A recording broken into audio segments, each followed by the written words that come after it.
Senhor presidente, senhor relator, ilustres depoentes, meus colegas. Eu serei breve, eu tenho me pronunciado realmente sobre esse assunto. Minha posição ficou muito clara e pode até parecer uma incoerência. Eu quero tocar em dois pontos. Primeiro, sobre a Constituinte. Fui constituinte e, pela minha formação à época, eu sou engenheiro em eletrônica, especializado em telecomunicações, com ênfase na comunicação social, nos meios de comunicação eletrônicas. E esses assuntos todos fui obrigatoriamente tendo acesso a algum conhecimento. Evidentemente, não é um conhecimento completo e o tempo também mudou de lá para cá. Mas essa é a minha ação. O outro aspecto que pode parecer uma incoerência é que eu sou radiodifusor. Eu tenho uma emissora de rádio, e uma emissora de rádio que tem uma programação que busca a excelência.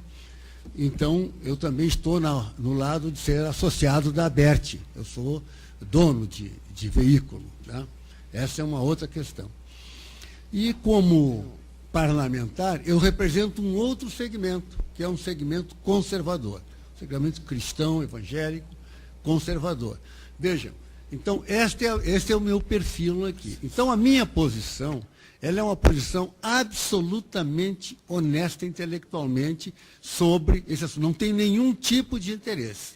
Nenhum tipo de interesse de A, de B ou de C. Então, eu procuro buscar aquilo que, no meu entendimento, é o melhor para a nossa sociedade. Quero fazer essas duas colocações para dizer o seguinte. Já reafirmei que a profissão de jornalista, na democracia, ela é a mais importante de todas.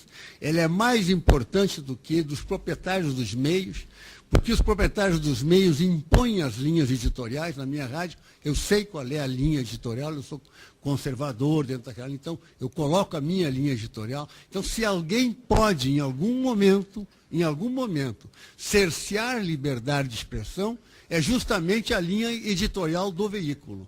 Nunca o jornalista, porque se ele pisar na bola e sair fora, ele está desempregado. Então, só para colocar essas coisas práticas que a gente tem que colocar, às vezes. Então, estou fazendo essa raciocínio.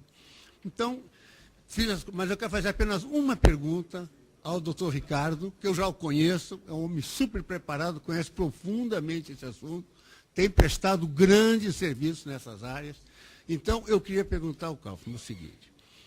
Existe, nesses 43 anos em que foi estabelecida a necessidade de diploma e as primeiras universidades ou faculdades começaram a fazer os seus cursos, existe alguma questão, algum caso em que o exercício livre da profissão de jornalista com diploma tenha causado cerceamento da liberdade de expressão? Essa é a minha questão. Se existir, vamos ver quais foram os casos. Não estou falando do responsável pela linha editorial, que essa é outra coisa. Nem tampouco do período militar, que é outra coisa, mas eu estou falando essa questão. E sobre a Constituição, eu queria também colocar que o senhor colocou muito a questão da Constituição como tendo sido ator naquele período. Eu queria colocar que a Constituição, no início, nós queríamos uma Constituição de princípios. Mas como havia uma pressão social muito grande, esta ideia, esse eixo de princípios, que seria o ideal de uma Constituição para o Brasil naquela época, ele se deslocou para uma Constituição analítica, detalhada. E, nesse momento, nós tivemos que tomar muito cuidado. É claro que existe, eu sou um crítico da Constituição,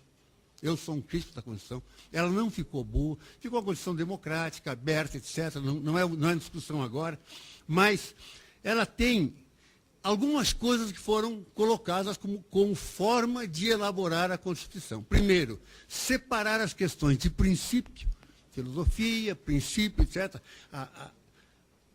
ancoradas e sintonizadas com o conceito de democracia representativa e Estado de Direito. Então, os princípios separados, é o artigo 5º, são os primeiros artigos, aliás, da Constituição.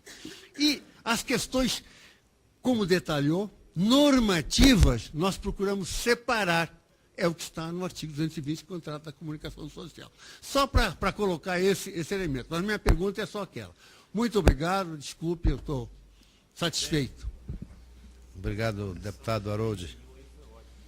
Com a palavra...